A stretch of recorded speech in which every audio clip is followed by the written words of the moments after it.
weltare ɓiɓɓe fulɓe andu diine maɗa fedde heblo sukaɓe afrique weltare tv takkusana yoni to jewol to teccana to jingue jeeri to jeeriyala tumbere to mareysa to loƴola to mafondu to alhaya to hudallayi to sinthiane diakiri to agris ko on takkusan juula ha to dudal ceerno siyela si to likseba gural yaro ko on takkusan kadi juula ha to dudal ceerno mamma kane eko taari ɗum kala ene jeeya e gardini kabaruji men to leydi Mauritanie hono ministre de l'industrie o holliri ministre de l'énergie hono ministre de l'énergie o holliri tigui fodde 45 milliard tawi ko haaliss ogoya e limore yinde de ɗum tigui woni ko laamu ngu yaltini oɗo saaha joni gam yidde ɓeydude hattani kay ko fate kubbam woni électricité e nder yoga e guure e nannude kay yoga e guure courant hano hannirtani to leydi Sénégal ko debbo goto janoɗo hijjore mum kay gartunoɗo e vol mum gadano gartunoɗo e vol tawi ko vol gadano artirɓe ɓen hajjiyankoɓe nde o ari ha to Bowal laaɗe diwoje ngal AIBD ko ɗon tigui nde o jippi o waɗi crise cardiaque hen wasi fittanu makko to leydi Mali Azimi Koita hoorejo transition leydi ndi o ɓeydanama kay duuɓi 5 tawi fuɗɗi koye 2025 he ɗo kay ha 2030 o so ɗum duuɓi 5 ɓenni kadi o ɓeydane duuɓi 5 goɗɗi ko adi ko leydi ndi ene miijo yaade ko fate sumgoji kedde Afrique ma jabbo musidɗo men Alassane Oumar Mbodj kabaruji men walam jaɓiri ma jaa to leydi Inde to dolaji tun Amérique to leydi Ukraine to leydi Bolivie ha to leydi Israël bisimilla moon e ketki hotondirte joni joni piren pattiren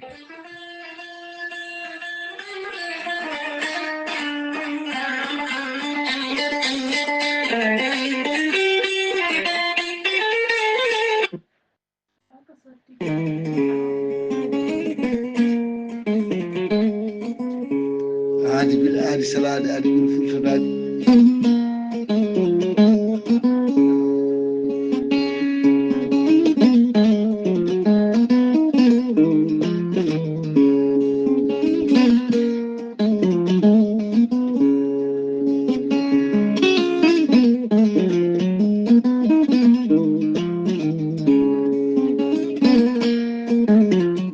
aadi bil aadi salade aadi ɓuuri firtude aadi ceerno Amadou Tidiane Diallo gorko mo melga wuuro jinneji wi ko firtata aadi mo adodire jande weltare ɓiɓɓe fulɓe andu diine maɗa weltare TV ceerno Amadou Tidiane Diallo ko gando bindi laaɓaɗo leɗɗe jaadiɗo ɓalawale danwal kala gorko mo melga wuuro jinneji Allah luɓirimo gandal omo safra rafiji kewɗi ɗi jiiɗa cirol ceerno Amadou Tidiane Diallo ne yawraɓe wonduɓe koyɗe musoje keceje musoje ɓalli ɓuutoji koyɗe ɓuutoje keceje musoje kala ceerno Amadou Tidiane Diallo gorko mo melga wuuro jinneji e nder wittoji makko mo yiiti hen leɗɗe ko fate estomac no estomac wawno fodde kala so tawi on jokkodiri joni joni mbiya alhamdulillah ceerno Amadou Tidiane Diallo gorko mo melga wuuro jinneji ene yarana ɓen wonduɓe prostate fiɗaɓe ustaraɓe gorago yawɓe yitade koyemen e jippiɓe leecce kala ceerno Amadou Tidiane Diallo gorko mo melga wuuro jinneji ko labde reedu ko mallaɗo wune gorko mo melga wuuro jinneji oɗo saaha joni mo tawe to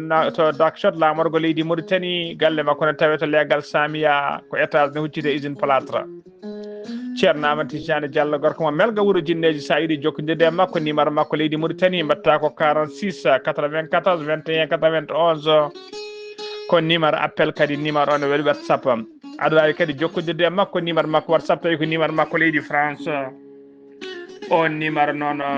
so tawi a yiiɗi jokkodirde e makko mbatta ko 00 336 04 04 66 27 ceerno Amadou Tidiane Diallo base makko ne tawe to Dakar en tawi ɗon miñi ko ni wiye ceerno Abdoulaye Diallo ceerno Abdoulaye Diallo numéro mo mbatta 77 714 94 15 ceerno Amadou Tidiane Diallo gorko mo melga wuuro jinneji base makko ne tawe to Rosso Mauritanie ha to Dagana Mauritanie kala en tawi ɗon sehil makko binene makko ne wiye ceerno Amadou Dia gorko mo leeraɓe sa yiiɗi jokkodirde mo numéro mo mbatta ko 77 537 79 28 ceerno Amadou Tidiane Diallo gorko mo melga wuuro jinneji ko laabɗo reedu ko malaɗo wune ko newiɗo sanne sanne mbadden dando faade makko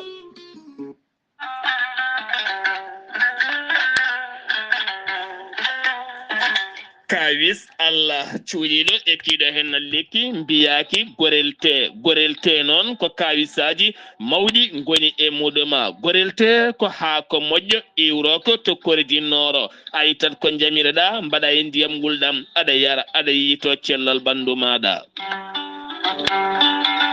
gorelte ko haako moƴƴo ala rewam ala effet a wulnat tan an joguiɗo caɗele AVC jogui caɗele cardiaque tension ɓandu jaaɗoru tuƴiɗo mo yahata jama ni juma ni jokkoyde endam mo nangata taare janowo yogay rafiji kewɗi kala gorelte ko kawis mawɗo tan woni e muɗuma an joguiɗo ƴiye musoje ɗaɗi ɗi dongnata ƴiƴam kala mum de sa jokkodire gorelte ma wi alhamdulillah gorelte hewɓe hutortoɓe ɗum kolliti jiiti men koye mumen on mo nangata taare yogay rafiji goɗɗi kala sa yeehi to Google a waɗi www.gorelte.com ma janggan hoore maɗa kala muɗuma so tawi ko tonggode gorelte jiɗɗa hebde beele mbawa jokkodirde mabɓe so tawi gonɗa koto Espagne jokkodirta koye Amadou Touré mbatta ko plus 34 643 29 22 96 so tawi noon gonɗa koto Belgique jokkodirta koye Munta Samba Ba mbatta ko plus 32 466 17 00 52 so tawi noon gonɗa koto Sénégal Mbour jokkodirta koye Seydou Ndaw 77 388 21 88 so tawi noon gonɗa koto Ndendori ene tawi nder leydi Sénégal jokkodirta koye Salif Diallo mbatta ko 77 901 74 67 so tawi noon gonɗa koto Kaolack jokkodirta koye Khadidiatou Guissé 77 693 55 12 so tawi noon gonɗa koto Jimbe jokkodirta koye Amadou Thiobana mbatta ko 77 428 85 88 so tawi noon gonɗa koto leydi France jokkodirta koye Harouna Ngaydo 06 50 99 64 43 musidɓe tedduɓe gorelte e jeese men eɗen daña hen jama kettode kaburuji mon e demgal pula Afrique, Asie, Europe, Amérique, Moyen-Orient, Océanie. jam hiire moon musidɓe tedduɓe alkamisa 12 lewru janvier hitande ujunnaje 2025 habaruji moon lemgal pular e sawte ko musidɗo moon sehil moon Ghali Abouba to karallagal ha mbawon yiden to banggue nate ɓosoje ko meñi men sehil men Saydou Abouba hono no mbiruɗen gardini kabaruji men koto leydi Mauritanie puɗoɗen caggal kayde tinna rafi tawi ko rafi guertode rafi biteɗo grippe aviaire de ɗum tinna e nder leydi Brésil ko ɗum saabi kay laamu leydi Mauritanie ɓe ciifi kayit kay on kayit noon ko hollirde kay wonde oɗo saaha kay ko interdit addude kay kala ko fati e tebbuji guertoɗe guila e poulet complet o ha e cuisaji mum kala tawi ko umriɗe toon to Brésil nadde nder leydi he hono no yogga e leyɗe mbaɗi tawa kadi ko ha diwa oɗo saaha joni ko leydi Mauritanie keɗen ho radio leydi ndi hono Mohamed Cheikh Al Ghazwani rokki yamirore kay yo fodde kay ujunnaje 2.7 gollotoɓe hakkude kay gollotoɓe Sonlega e gollotoɓe to médiaji public tawi kadi koɓe ngala contrat ji de ɓe ƴettete kay ɓe mbaɗe embauché ko ɓuuri yawde e yaccade e nder ɓen ujunnaje 2.7 noon ɓe ngala contrat ji fotɓe ƴettede kay hen ujunere e 1.6 e joyo koye médiaji public ko hen goni to tawte ha joni ko leydi Mauritanie keɗen hono ministre de l'énergie et du pétrole biteɗo Mohamed Ould Khaled o ardima batu ñande talata ɓennuɗo e nder Nouakchott honno Mujibou Batu ngu noon koko fati kay e alhaali ɓeydugol hattani kuɓam woni électricité nder leydi he tawi kadi koye mbadi programme pour l'accès universel de service de base du développement local kawtorama batu ngu noon équipe aji technique responsable ji activité ji ɗi ɓe jewtidi ko heewi noon ko fati e on fannu laamu ngu noon yidde laamu leydi Mauritanie kay yaltini enveloppe on enveloppe noon ko 45 milliards tawi ko euro woni tigui limore hinne de on haalis noon ko yidde ɓeydude kay hattani kuɓɓam hano hannirta ni e nder leydi he kala guila kay ɓeydugol courant e nder yoga guure joguiɗe courant e nannude courant yoga guure kadi ɗi ngala hay ko wiyete interconnection kala ko ɗum woni golle ɗe noon koye nder dogue tati ɗum waɗata tawi kadi ko woni nan 3 phase ɗum noon tuggoto ko tuggata ko hitande ujunnaje 2 e 20 gonɗen ɗo ha hitande ujunnaje 2 e 20 ko leydi Mauritanie ha joni keddoɗen laana gadanaka kay gartitka hajjiyankoɓe leydi Mauritanie juurima to bowallade diwoje ngal tumsi nakshata ka jippini temedde nayo e 26 hajjiyankoɓe ɓe tawi kadi ene ari jaɓɓade ɓe to bowallade ɗo hono kolaɗo kuuɓal to ministère des affaires islamiques hono biteɗo Baytallah Wula Ahmed Lessudo wondude directeur adjoint de l'aviation civile hono Baba Ahmed Mohamed Baba Ahmed hajjiyankoɓe noon ɓe jetti Allah ɓe jarni kay ɓe jetti Allah no fewi kay caggal kay nde ɓe jano e dow jaam ɓe mbawi kadi artude e dow jaam ɓe kolliri kadi hay caɗele goote ala to ɓe keɓiri ala hay caɗele goote ala koɓe keeɓi ɗon kay guila jagol mabɓe ha gartugol kala ha joni ko leydi Mauritanie keɗoɗen o MVS woni organisation de la mise en valeur du fleuve Sénégal selila ngal ɗon catal woni taw ko fedde rendirɓe kay ngoɗo maayo tawi ko maayo welgo woni fleuve Sénégal selila mabɓe de suivi noon caggal kay nde catal ngal umminima kay lawol umminima catal ngal kay umminima law heblanade kay ko fate yidde falade kay e haɓade yolayru e ndungu tijjangu hikka ngu selilde suivi o noon windi tigui rapport mum ɓe cumñini ɓe mbawi tigui yaltinde hen toɓɓe kay tawi ko toɓɓe nayyi ɓurɗe jojjude kay ɓurɗe heñorade ɓe mbawi tigui tottirde catal ngal ɗen toɓɓe nayyi noon toɓɓere ardiɗi nden koko fate révision urgente des schémas de gestion des barrages woni tigui yurnitade ko fati kay gestion barrage uji ɗi toɓɓere ɗiɗi ɓere noon ɓe kolliri tigui ko wadde déploiement dans système d'alerte précoce robuste woni tigui wadde tawa ko système alerte tawa kene wawa tintede ko ɓuuri yawde e yaccade toɓɓere tati nde noon ɓe kolliri tigui ko renforcement de la coordination inter état woni tigui ɓeydude jokkodiral kay hakkude leyɗe ɗe taw ko leydi dendude ndeɗo fedde witende OMVS toɓɓere nayyi ɓiri nde noon ko sensibilisation intensive des populations riveraines woni tigui famminde population ɓesguji kay ha tengti noon e tawteɓe lapol palol dande maayo hoɓe dande maayo ɓe kay wawde famminede wadde sigui sensibilisation hono renterte kay ko fate e yolayru e hono maayo ngo kadi waɗirte surveillé ha no hannirta ni siftinde on noon fleuve du Sénégal ko maayo welgo juutede maayo ngo noon ko ujunere temedde jeeɗiɗi e capanɗe jeenayi kilométre e ngo fecciti noon e nder ɗeɗo leyɗe ɗe jogoɗen limtude woni leydi Guinée e ngo fecciti e nder leydi Mali ko noon kadi e nder leydi Mauritanie ha to leydi Sénégal kala bassin maggo noon ko temedde capanɗe nayyi ujunere kilométre carré so tawi ko débit annuel maayo ngo woni tigui kongo wadda toon ndiyam kala hitande ne qime kay ha à peu près fodde nogas ene wiiya milliard mètre cube e ngo maayo ngo noon e ngo heewi nafoore e gartam no feewi kono kadi e saaha e ngo saabo kadi danger mawɗo no feewi so tawi kay won tigui saaha ndungu kay so yi ha heddi kay ngo wonti yoolere ko danger mawɗo wonande population leyɗele tawtede kay ha tengti riverain en won tigui hoɗɓe dande maayo ha joni ko leydi Mauritanie keddanam lawol bitengol ayna hal tayre hakkude mum e attade noon tawi woni to hayre towde woni ɗo noon hundena hayre noon koye dow ndena hayre noon e on goudron ko ɗon tigui camion goto taw camion mawɗo dimduɗo paani dow ngol ɗon lawol dow hayre he ɗum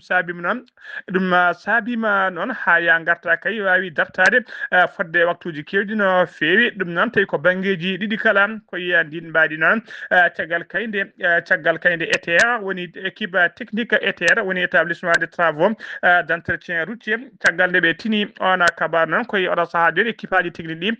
goni tigui koye heblade gam ittude oɗon camion e dow ngal ɗon lawol kay ha yangara o tagui wawa ɓamtude hano hannirta ni hono ɓe mbanno kay ko ɓoyani e lawol route de l'espoir camion mawɗo yanino ɗon hakkude boutel mite e hakkude muɗum e no nakcoda camion mawɗo yanino on camion ne wawi no uddude kay ñande so wiyeti ko julde comme eter ari tigi itti ɗon oɗon camion ha ya garta wawi ɓamtude hano hanirtini eter daɓe ɗon service technique eter noon eɓe mbiyatana ɓiyana joom autoji en dognoɓe autoji nde mbawa tigi ɓeydude rentade ballitoro muñal kadi ha tigi oɗon camion wawa ittede dow ngol ɗon lawol joni ko leydi Mauritanie keddoɗen Mohamed Wuld Abdoul Aziz gonnoɗo hooreji leydi Mauritanie hollirama tigi e nder hollirama e ñalawma alkamisa hande o kadi mo foti oppirade tawi ko lawol makko ɗiɗiɓol tawi kadi ko oppirade ɓernde woni probléme de cœur hay déléga noon hay déclaration goto noon officiel ala taw ko laamu ngu waɗi ko noon kadi woni garde pénitentiaire woni tigi rennoɓe ɓe kadi hay déclaration goto ala moɓe mbaɗi hen kono ɗum sarima no fewi oɗo saaha joni hollide kay wonde ko alkamisa hande o foti oppitade kanko noon alkamisa hande o tigi ɓe kolliri o foti oppirade yimɓe makko noon e yaadi makkolliri kay oɗo saaha joni o wona karɗo cellal laamu ngu ne foti toppitade kay ko fate e cellal makko o heɓa haqqe makko wawde safroyade hano hannirtani ha joni khabruji men demgal pular sen mbima to leydi Mauritanie koto leydi Sénégal koko yurmini waɗi e koko yurmini waɗi kay e ɓen tawi kadi ko yanoɓe hijjore hitande hikka nde yanoɓe toon kay to Makkatul Mukarram yewongo yaade suudu Kaaba laana gadanka noon artite ka kay ɓen hajjiyankoɓe taw ko leydi Sénégal laana gadanka noon caggal arnoɓe kan laana nde ɓe jippi e kan laana ko debbo goto bitnoɗo Hajja Momi Seck omo yala duuɓi 71 nden o yalti avion he kay o jippima e leydi ko ɗon tigo heeɓi Moussalla woni ko wiyete crise cardiaque o woƴiti ko ɗo hen o wasi fittandu makko mbiɗen noon ko kaɗo woni vol gadam kay tawi ko gartirka hajjiyankoɓe leydi Sénégal kollirama noon ko crise cardiaque kañum tigui woni ko yooɓi fittandu makko kanko jaltuɗo aduna noon biteɗo tigui biteɗo Hajja Momi Seck kanko watti noon yimɓe tataɓa kay tawi ko Sénégal naaɓe wasɓe pittali men e hijjore hikka 2025 woni hitande ujunere temedde capanɗe nayyi e jeegom fergoñlaɗo men sallllahu alayhi wa sallam ha joni ko leydi Sénégal keɗen Ama Baldé ko mbiri dowlude no fewi e nder leydi Sénégal e oɗo saaha noon kadi o ɓeydima dowlude kay saabu kay omo jeeya e ɓurɓe yiileteɓe kay oɗo saaha joni e nder leydi he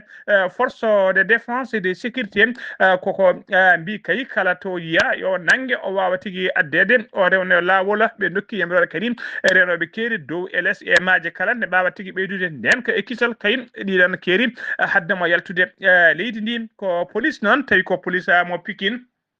ko police mo Pikine noon on police mo Pikine noon caggal kay nde police de Pikine nde ɓe garno tigui galle mabɓe kay tawi addunoɓe toon to galle mabɓe toon addunoɓe toon ko wadde kay ko fati addude convocation baaɗi ko goto on baaɗiraɗo ɗon tawi kadi ne tuuma ko fati tigui e guyka moto e guyka cakka kange ko ɗon tigui nde ɓe jiiɗi wedde on convocation ɓe gaddi convocation ɓe tawi kadi on woni nder salon e fooɗa tawi ko simme bonɗo ko ɗon tigui policier ɗi jiiɗi nangude policier ɗi Pikine jiiɗi nangudemo goto e miñiraɓe Ama Baldé tigui kañum tigui mine wiye Paté kañum tigui yalti wone waddude policier ɗi hadde baɗiraɗo nanguede ko ɗon kadi Ama Baldé hoore mum yalti wi tigui memɗo baɗum foof ko lakara woni janƴe mum hocci sawru noon wonde ɓoldu moƴƴuɗum o menaci policier ɗi kay o wi jettiɗe fof ko lakara woni janƴe mum ɓoyani noon ko ɗon tigui ɗum wonno ko guila ñande alet nogas joyi lewru me nden policier ji Pikine arnoɓe kay addude convocation duttima toon to commissariat addude renfort kay nden ɓe gaddi renfort ɓe tawi Ama Baldé e miñum biteɗo Paté wondude baɗiraɗo tawi kadi ko tumanoɗo guyka wele tawa kadi ne simme bonɗo ko ɗon kamɓe tato kala noon ko ɗon tigui ɓe naati e soyne ɓe donki yitede baɗiraɗo ne wiye tigui julom gila nden noon koye jiilaw tigui ɓe goni e yiile tawi ko jiilaw cattuko no fewi e nder garmi gara hen noon walla tigui e nder tigui incu mo baddanno e policier he noon e pele ɓe hen policier goto noon Ama Baldé mbiɗo gañi ɗum hen e gañi e junggo haw heeɓi ko wiyete ITT woni tigui incapacité temporaire de travail mo balɗe 7 balde jeeɗi ɗon wawata gollade caggal kanko policier de gagni e jungo tawi kadi hollirama ko Ama Baldé gagnimo te procureur de la république tan nini on kabaru kañum tigui waɗi ko bayte mandat d'arrêt woni tigui yo Ama Baldé yiile kañum e paate o e juulo kala toɓe jiiya yoɓe nangge ɓe mbawa rewnede lawol eɗo saaha kala noon koɓe dartuɓe koye mabɓe koɓe ronkaɓe yitede ha joni ko leydi Sénégal keddoɗen nder jonde jagoɗɗe jooɗi noon alarba hanki o 1 lewru juin to galle lamorgo to Dakar hollirama toon noon hono Bassirou Diomaye Faye hoorejo gendi ɗi teskama tigui ɓe kolliri toon wonde kay mo foti wadde ɗemgal makko toon to dowlaji tenduɗe Amérique to New York tawi nawatama toon noon ko tawtoriyede oɗo conférence sur le Palestine on conférence noon joɗoto ko ñande 17 ha 19 lewru juin nde gonɗen ɗum to New York e gardugol leydi France wondude Arabie Saoudite kañum tigui président oɗon conférence tawi kadi conférence o noon tawi kadi mujibu conférence o noon ko ƴewde kay hol peeje ɗe mbaɗata beele kay jaam e kisal ene artane dañi hakkude leydi Israël hakkude mum tigui e leydi Palestine ha joni ko leydi Sénégal kiɗɗenen jeen ha to Mbour tana musto waɗi to legal bitegal Santisou ngal Mbour ko oto goto tawi ko oto particulier woni oto personnel kañuma feri toon almudon taton subaka hande law sanga 6 heures woni tigui sanga juulala salade ko ɗon tigui o feri konɗon cukalon taton tawi ko almuɓe ɓen sukaɓe tata noon ɓe barmi hen barmande musto no fewi ɓe nawa to hôpital nden ɓe jettima toon to hôpital noon hen gotel ko hen tigui hawri ala jala ɗiɗo heddiɓe ɓen tawe juuɗe saforoɓe ɓe tampino fewi nden chauffeur noon feeri mabɓe anditi koko feeri yimɓe ko ɗon tigui naati e soyde ha oɗo saaha joni noon koko ronka andede koko kadi koko ronka yitede ha joni ko leydi Sénégal keɗen jen ha to Touba noon subaka hande sanga 10 heures ko goski gorko goto tawa tigui e nder bassin to ɓe mbiyata bassin mo Darou Rahmanu mo Touba goski noon tawa ko fuɗɗima gamutinde no fewi kay ina sikka kadi ko mayi faade joni timmi kay fodde yontere saabu kay Allah goski gamotinde ha heptindemo ronkama heptinede sapeur pompier noon kañumen tigui mbawi o wirnudemo ha joni ko leydi Sénégal keddoɗen fonnoɓe kay wadde jillu men juuroyade Farba Ngom alkamisa hande on ɓe kewi wadde kala alkamisa hande o nane oto alkamisa ɓeɗuɗo kala teskama ɗe garani tawi ko salminde juurade Farba Ngom toon to kasso mo rewise saaba hollirama noon saabi ɗum koye oɗo saaha kay Farba Ngom wona tigui karɗo cellal holno holliri hujjukkinta makko ɓe kolliri kadi rafi makko kay ne ɓeydo e kala ñalawma ene ɓeydo ko ɗum saabi noon e jaafi kay dendagal arannoɓe salmindemo alkamisa hande o e alkamisa ɓeɗo kala ɓe kolliri noon ɓe kolliri noon kamɓe yimɓe Farba Ngom noon ɓe erima ɓe kolliri kay wonde Farba Ngom oɗo saaha joni wona tigui cellude nannanga fodde hande lebbi tati ene soka tawi kadi haydara ala tigui koɓe jogui ko dalilu koɓe cokkirduma ɓe kolliri kadi hujjukkintoɓe makko mbaɗi feere kala gam kay joƴƴini kalisaji kewɗi gam yidde hokkude caution o yalta ko wiyete liberté provisoire kono ha joni laamu ngu koko sali ɓe kolliri kadi wonde ngaluji makko kala laamu ngu nana waɗi saisi e oɗo saaha kadi Farba Ngom wona celluɗo yo laamu ngu noon eɓe mbi ɗum e hijjala saabu kay yoɓe gandu Farba Ngom kala ko heeɓi ɗum toon ko laamu ngu kañum tigui woni responsable ha joni habruji men demgal Pulaar sen mima to leydi Sénégal koto leydi Mali paadena to leydi Mali teno mima to leydi Sénégal koto leydi Mali paadena to leydi Mali noon e mbadi kay yidde ɓeydude tekkinde e nden ka e kisala falde woni cercle kajolo e ko taari ɗum kala koye ngugidin mbadi noon laamu ngu noon wawi sifde kayide on kayide noon ko hollirde kay oɗo saaha joni ko interdit yeeyde kay gasoil walla pétrole kala walla essence woni ko wiyete carburant ko interdit gasoil e essence ko interdit yeeyde ɗum par bidon ngaji kala cooɗo kay yato ko oto mum addi walla taw ko moto mum addi pistolet pompiste o waɗe tigui e nder moto mum walla oto mum ko gasoil walla essence sohli taw wona jeegol e bidon ngaji foof noon ko yidde ɓeydude tekkinde nden ka e kisalla e nder nde ɗon falde ha joni ko leydi Mali keddoɗen e nder conseil des ministres joɗinoɗo alarba hanki o 1 lewru juin ɓeydama kay tigui ɓendinama toon kuulal tawi ko kuulal ngal kuulal noon ko fati kay baylugol charte ene wayla charte de transition cifanoɗo kay e jonde woni woni assise nationale de la refondation de décembre 2021 ko ɓuri tengtude noon e waylo baɗaɗo kay e nder oɗon chatta kay ko ngal ɗo loi oɗo kulala tawi ko kulal ko fati e gardigo général Azimi Koita noon ɓe kolliri tigui wonde ko fati transition makko e oɗo saaha joni o yamirama yo ardu leydi ndi ɗo e duuɓi 5 tawi kadi fuɗɗoto ko 2025 ɗo kay ha 2030 so ɗin duuɓi 5 timmi kadi o ƴetta duuɓi 5 goɗɗi woni tigui renouvelable ko caggal ɗum kay haalete ko fati kay so tawi sungoji ene jeehe walla ala kala noon ɓe kolliri ko adi ko sungoji ne kaale kay ma leydi ndi arta tigui en sécurité certes ha laaɓa e pelle ceɓitiɗe e janguji e kala saaha ha joni ko leydi Sénégal leydi Mali keddoɗen ha joni teskama noon ɓeydugol cogguji ciment ɓeydima no fewi e nder leydi Mali koye ndina mbaji noon jagogal kalfinade ko fati e julago e mbayladi woni ministre du commerce o joddima batu guila ñande jeenayi lewru juin 2025 batu ngu noon batu ngu noon nguɗo batu noon watti joyi ɓiwu kay batu joyi ɓiwu kay komo jooɗo ko fati alhaali ko ngabbugol simaji o joddima noon e ɓen dilloɓe on fannu guila kay joom usine aji ha e grossiste uji e yeetoɓe sima kala e joom camion ngaji waɗoɓe transport kamɓe kala ɓe mbawi joddade kay yewtidde e ƴewde ƴettidde peeje kay noɓe kamniri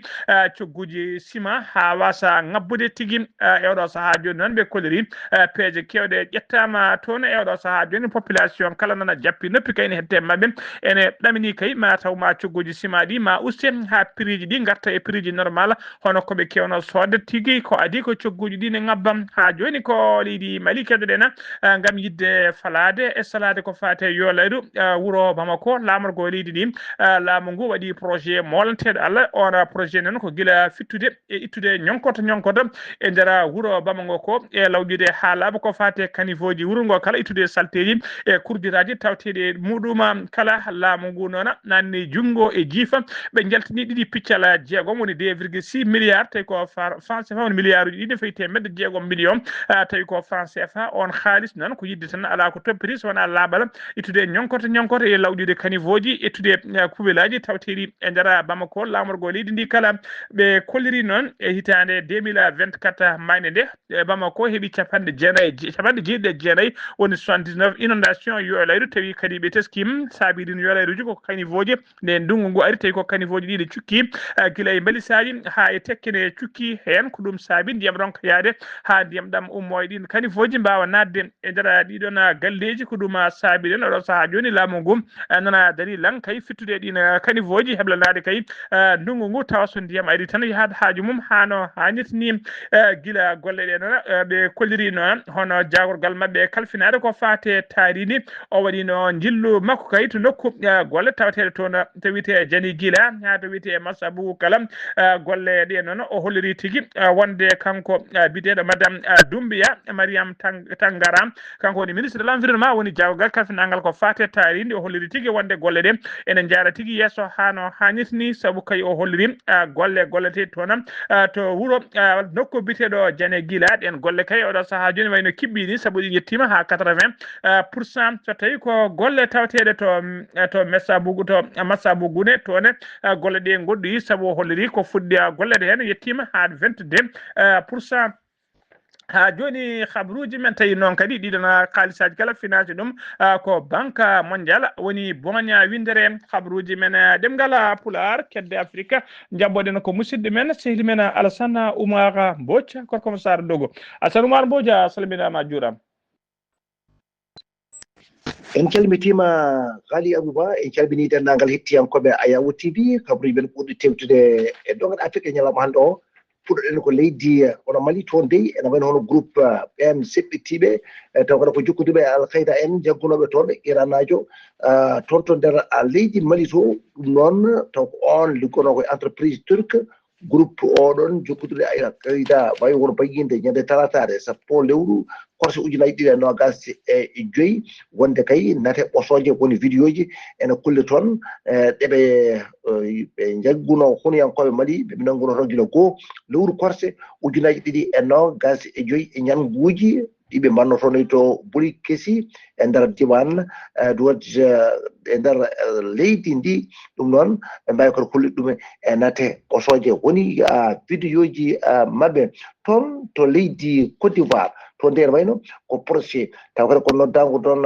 wannode toon ko wiyete kon appel ko on gardiɗo tawde ko syndicaliste mawɗo wonnoto kadi ko jangguinowo biyete kono Chrislin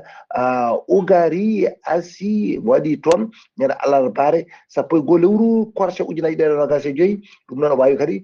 kanko dey taƴanede sokede duuɓi ɗiɗi e nder dumburdu ɗum noon ko wawde kadi wiide wonde waɗi toon ko mbuñaari kañum ni e wawde taw kadi ko aldude e kalsaji ɗi ndewani ono lawol e nder oɗon taw kadi audience ene wadde haalaluji kewɗi noon mbawi hono yaltude ko fatti noon e on haqqe on fate biyete droit syndical cohéré ɗo ko cadde Youssouf Boy mennoɗo wonde taw ko directeur cabinet hoorejo leydi ndi kanko dey o wawi kono kankone tumanoɗo ko fate kadi borjidde gol jawgol jawdi ene wayno ñande 5 duuɗo lewru ndu goɗɗen o wawi kadi kono taƴeɗen kankone duuɓi 5 e nder dumburdu toon to Kenya ene wayno dey toon to Kenya oɗo biyeteɗo Albert Oje Awanga ko suka mo police jagguno toon gila kay ñande 7 nduɗo lewru ndu gonɗen caggal nde ɓe mbi o wawi kadi ruttade e joom makko e nder taw koto ko dumburdu police o noon holiti wonde ko buɓɓiɗo e ɓalal kono noon ene wayno autopsie o holliti dey kanko dey ko piyaɗo toon pigal musgal no fewi ɗum noon ene wayno tawi wiye tan taw kadi ko mayde ko buɓɓiɗo ɓalal ɗum kam ene wayno ko haala taw kadi ko lammo tan ɗum noon wona hunde jaadiɗe no fewi toon to RDC Congo to nde ene wayno ko délégué ji hono gonɗi gumroɗe toon to RDC Congo kañum e Rwanda ene cabba kay e nder ɗo hono ƴontere toon to leyɗele hono dundude Amérique fandare nde noon ko mata kay ma jayli goɗɗi toon ɗi hakkunde leyɗele ɗiɗe mata kay ma mbaw kadi kono wisede ndiyam salligui ɗum no ko ɗum woni fandare nde Ghali Abouba en mbi noon musidɗo men on goɗɗo toon to diwan hono gueɗi gam maga to e repita hono Zakaria hono Samba Dia ɗum de enen mbi tan wonde yen mbattinimo wuuri ene ɓeydi e usaki e dina o amo yarula amo yaafo kankone e dendagal ɓew wonnidi toon ɗi ɗum noon eɗen mbiya tan moƴƴere Allah e makko ɗo ko tonguɗen e habaruji men e dongre Afrique e ñalawma hande o taw wonno koydade musidɗo moon Astou Oumar Bocci korkos abdogo gam weltare Ayawu TV. Alassane Oumar Bocci golle ma jooɗi peewi ko annudi kabaruji men e nder dongre Afrique takkusan juulama ha to galle Moussa Djiby Gadio to jofano sori kom ko on takkusan juula ha to galle makko toon to Belgique on takkusan kadi juula ha to galle Amadou Dia to babaɓe ha to galle makko so taw laati teddude Amérique ko taari ɗum kala kabaruji men joolam jabbeɗi koto leydi ende puɗɗoɗen direction générale de l'aviation civile mo leydi ende ɓe kolliri ñalawma hande o wonde avion mabɓe tawi ko Air India mo tonggode 150 o kañum tigui jollunoɗo fodde 150 neɗɗo ko kañum tigui hakkude passager e membre d' équipage ko kañum waɗi accident alkamisa hande o lanaka noon ko saaha kay ka wonno e diwde deke waɗi décollage ko ɗon tigui waktuji walla hojomaji seeɗa ko ɗon tigui ka woɗiti e leydi e nder aéroport biteɗo aéroport Ahmed Badada ɗen tawe to banggue rewo ɓaɗɗo funnague leydi ni koko hinnan lanaka noon koko hinde Boeing 787 ka diwno noon ko sanga 13h39 ɗum ko waktu ende e ngan sanga Fouta ene woni e 8h09 hojomaji seeɗa tan mbiɗen caggal nde di ko toon tigui kam murɓi e leydi e nder 142 wonnoɓe e nder Makka e nder Makka ka woni nder kan lana hen 153 ko passager ji 12 heddiɓe noon ko membre d' équipage woni gollotoɓe e nder avion ko kamɓe foof noon kamɓe 152 kala hay goto en fiddani no foto kamɓe kala ko hen ɓe mbasi pittali mabɓe so tawi noon ko ɓen 153 passager hen 160 e jeenayyi ko inde naaɓe 53 ko birtadignaɓe hena jeeɗiɗo jeeya tigi koto Portugal goto jeeya koto Canada avion ka noon ko ummino ko aéroport Gatwick e nder leydi ende ka faano tigi koto ɗon to Londres ha joni habaruji men demgala pulara koto dawlaji tedduɗe Amérique paɗena seppoji kay tigi nana ɓeydi jokkude tawi ko seppoji kay nana ɓeydi jokkude woni taw ko seppoji ko fate kay anti politique migratoire mo Donald Trump yuɓɓini ɗina seppoji noon nana tigi laya e nder yoga e guure mawde tawateɗe toon to dawlaji tedduɗe Amérique jamma ɗiɗaɓo noon jammaji ɗiɗi noon joni tigi e nder yoga e nokkuji ko kuulal hirtolelo woni tigi ko tawate toon togui 20 heures woni 8 heures jaam ha 6 heures subaka haɗani noon ñande alarba ɓennuɗo kay fodde ujunere nde jippima jamma kay e boni to site mo mbiyata site des anges e nder Los Angeles holle toon seppoji men wadde seppoji men hollirde kay ɓe jaadani e politique mo Donald Trump waɗi ko fati migration e oɗo saaha joni noon guure kewɗe kay tawi ko guure mawɗe tugui aljuma fayi joni kay nana ummini ko fati e ɗiɗon seppoji mbiɗen tugui aljuma faade ɗo saaha joni fodde temetere neɗɗo mbiyama hen teeɓa Donald Trump kañum ne ƴetti koninkoɓe tigi gardeji ha heewi e marunen sen o wawi noddude toon ko fati renfort koto dow leydi Ukraine paɗen alkamisa hande o sappo e ɗiɗi lewru juin 2025 laamu leydi Ukraine holliri tigi ɓe mbaddi gosodiral hakkude mabɓe kay walla mbiyen ɓe mbawi tigi ɓe kolliri kay ɓe mbawi tigi waddude gosodiral prisonnier ji hakkude mabɓe e leydi Russie ɓe kalani noon holno foti gosodiral ngal holno foti koto Bolivie paɗen to Bolivie noon alarba hanki sappo e goho lewru juin ko garaji musɗi waɗi hakkude seppoɓe tawi kadi ko yiɗɓe e yaaduɓe e gonnoɗo hooreji leydi ndi hono biteɗo Evo Morales Evo Morales noon tawi kadi ono Evo Morales noon ɗina seppoji noon ɓe waɗanoɓe seppoji noon ko uddunoɓe laabi kadi ya gara autoji e yimɓe kala nde laamu ngu aɗa woni te policier ji ne garno kay yidde haddeɓe kay uddidde ngollol lawol ko ɗum tigui wonti garmi gara e nder ɗin garmi gara noon policier goto wasi hen fittano mum policier goɗɗo kadi barɓinama hen koto leydi Israël paɗena to leydi Israël on nangaɓe kay nder nanganoɓe nder bateau tawi ko bateau humanitaire arnoɓe kay toon to Gaza tawi kadi ko pro palestinienne woni tigui yaaduɓe yiɗɓe hollirde kay ne jaade Palestine hen nayo noon nayo Français naɓe noon tawi kadi ko nanganoɓe ɓiɗinoɓe juuɗe dadiɓe ɓe leydi Israël ene wayno ɓe goto hen tigui tawa kadi hen goto e mabɓe ko eurodéputé jeeyaɗo e landa wiyeteko France insoumise tigui omo wiye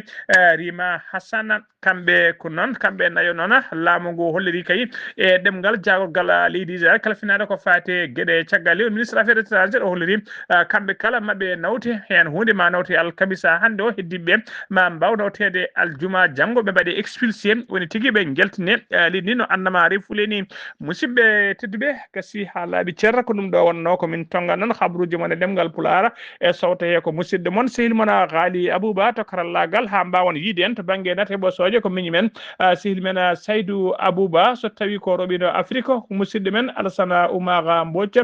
gorko mo Sara Ndogu ketki malaki jaam yo jaam Allah jogomi jogo on